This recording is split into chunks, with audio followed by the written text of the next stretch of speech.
खनिज संसाधनों के सुधार पर जोर। उत्तराखंड को केंद्र से 100 करोड़ का विशेष प्रोत्साहन। उत्तराखंड को केंद्र सरकार से खनिज क्षेत्र में नीतिगत सुधारों के लिए 100 करोड़ रुपए का विशेष प्रोत्साहन मिला है। यह सहायता केंद्र की उस योजना का हिस्सा है जिसके तहत राज्यों को उनके खनिज संसाधनों की मात्रा और गुणवत्ता के आधार पर वर्गीकृत किया गया है। प्रदेश के खनन सचिव ब्रिजेश संत ने जानकारी देते हुए बताया, भारत सरकार की योजना के अंतर्गत राज्यों को श्रेणियों में विभाजित किया गया है। उत्तराखंड को श्रेणी सी में रखा गया है और इसी श्रेणी के तहत राज्य को 100 करोड़ रुपए की सहायता दी गई है। उन्होंने स्पष्ट किया कि ये राशि राज्य में खनिज नीति में सुधार, पारदर्शिता बढ़ाने और खनन गतिविधियों को सतत और पर्यावरण अनुकूल बनाने के लिए उपयोग की जाएगी। राज्य सरकार अब इस प्रोत्साहन राशि के माध्यम से खनन क्षेत्र में नई तकनीकों के उपयोग, ई नीलामी प्रणाली को सुदृढ़ करने और अवैध खनन पर नियंत्रण जैसी पहल करने की दिशा में कार्य कर रही है। ये पहल राज्य में खनिज संपदा के बेहतर दोहन के साथ साथ स्थानीय विकास और रोजगार के नए अवसरों को भी बढ़ावा दे सकती है।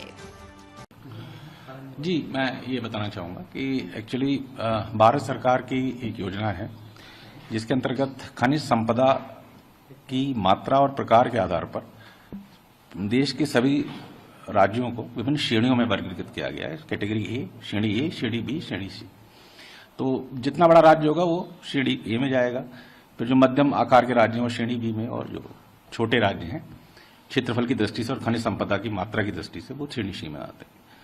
तो कैटेगरी सी के राज्यों के अंतर्गत उत्तराखंड को एक विशेष प्रोत्साहन राशि प्रथम पुरस्कार के रूप में 100 करोड़ रुपए भारत सरकार द्वारा घोषित किए गए हैं, जो कि प्राप्त हो जाएंगे।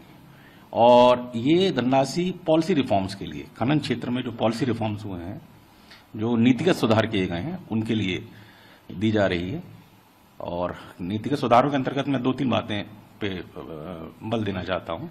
एक तो पॉइंट ये है कि हम लोगों ने कोशिश ही की है, राज्य सरकार ने और खनन विभाग ने, और कि नियमों को जितना पारदर्शी बना सकें, सरल बना सकें, वो हम कोशिश कर रहे हैं।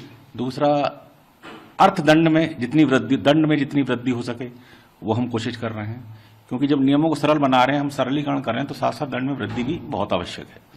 और नंबर 3, हम लोग डिफरेंट चीज़ों का सहारा ले रहे हैं, जैसे कि नाइट विजन ड्रोन कैमरा हैं, ई चालान हैं, ई गेट्स हैं, एंटी लीगल माइनिंग फोर्सेज हैं, जो कि हेडक्वार्टर लेवल पे हैं, डिस्ट्रिक्ट लेवल पे हैं, तहसील लेवल तक हैं।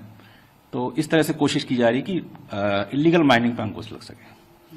और वो परिलक्षित भी कहीं ना कहीं हो रहा है कि कहीं ना कहीं लीगल माइनिंग बढ़ रही है और इलीगल माइनिंग कम हो रही है।